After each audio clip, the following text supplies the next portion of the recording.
Ndewo ndị be anyị. Aha m ka bụkwa Nwaada Adaeze Ono. Akụkọ anyị ga-akọ taa bụ maka Uloma, Igbo story. Uloma. The title of our Igbo story is Uloma. Ọ dị mma. Dịka ị na-ekiri ma na-egekwa akụkọ a, ana m arịọ ka ị pịara m aka n'akara like, pịkwara m aka n'akara subscribe. Daalụkwanụ.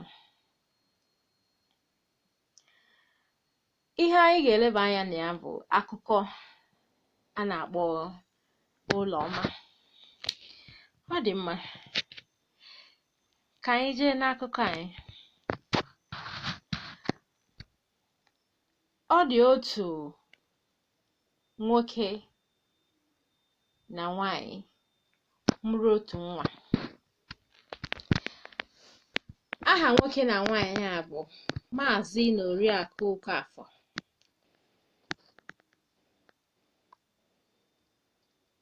Maazị na Oriakụ Okafor, sorry. Ekwuhiere m. Ihe m na-ekwu bụ na o nwere otu nwoke na nwanyị. Aha ha bụ Maazị na Oriakụ Okafor.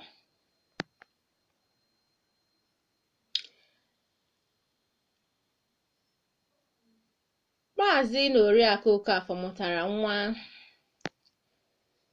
Aha ya bụ Uloma.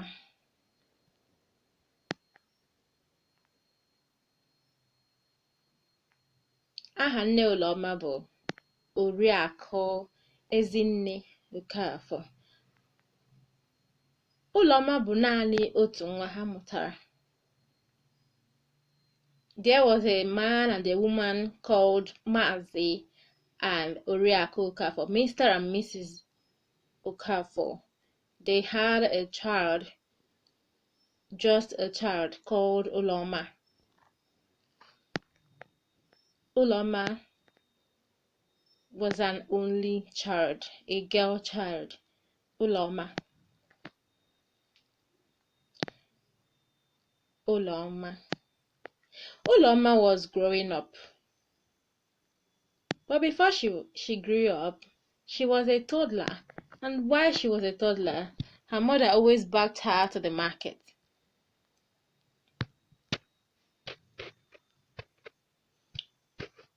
Mgbe Uloma dị na nwatakịrị,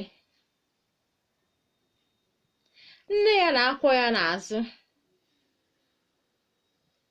were na-aga ahịa ebe ọ na-ere mkpụrụ osisi dị iche iche.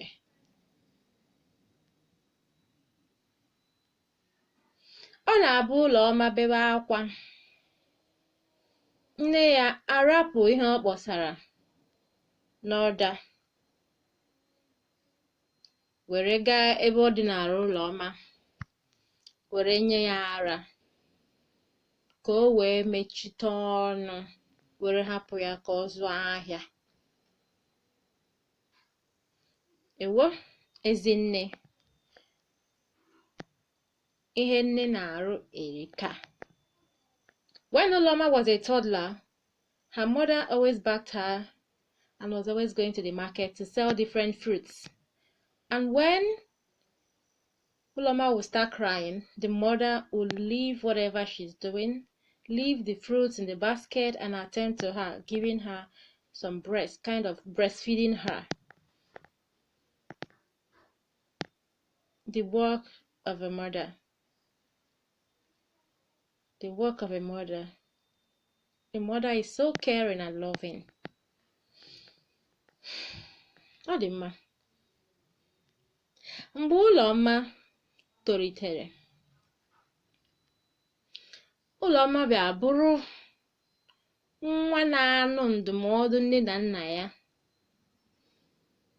Ya mere na mgbe Uloma tolitere,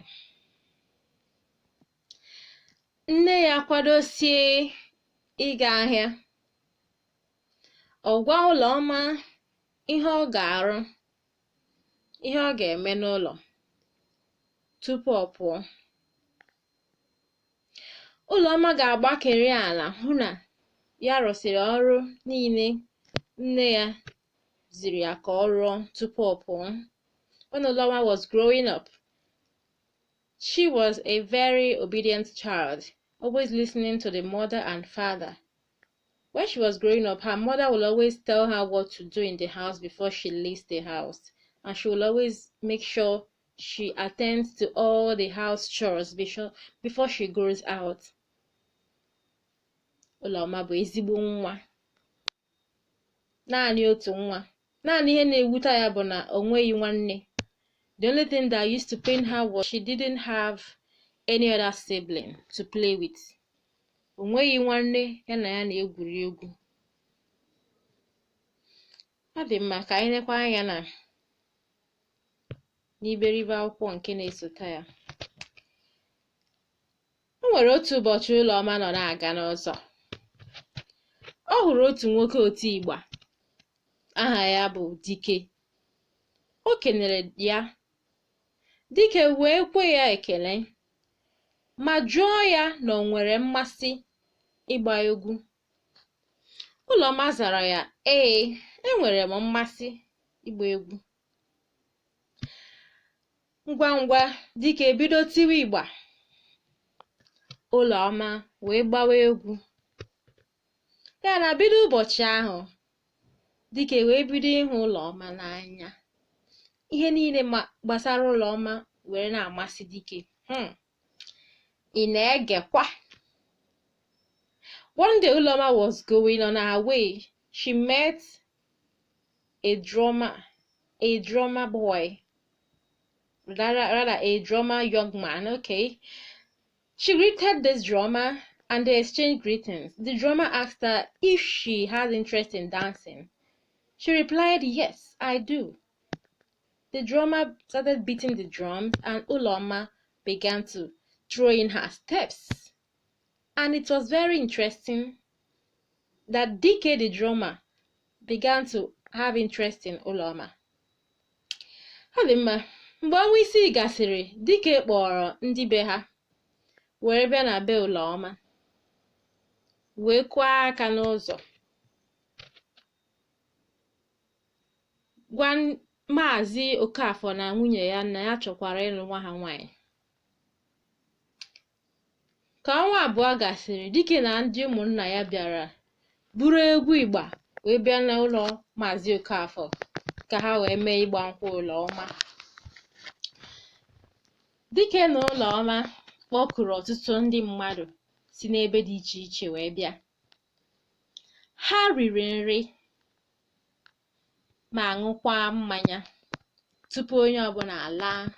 Dike wee kpọrọ nwunye ya bụ Uloma wee laa ka ha kwado njem ezumike ha. After 2 months, Dike and his kinsmen came for the traditional marriage of Uloma. They gathered so many people from different places to grace the occasion.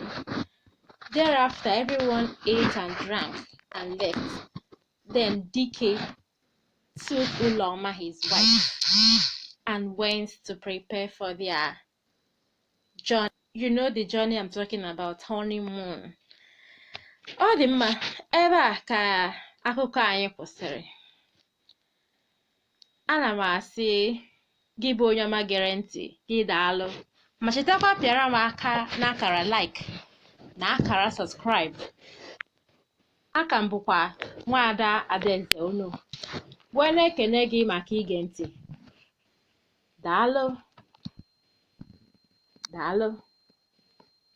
Ngwa ka emesịanụ.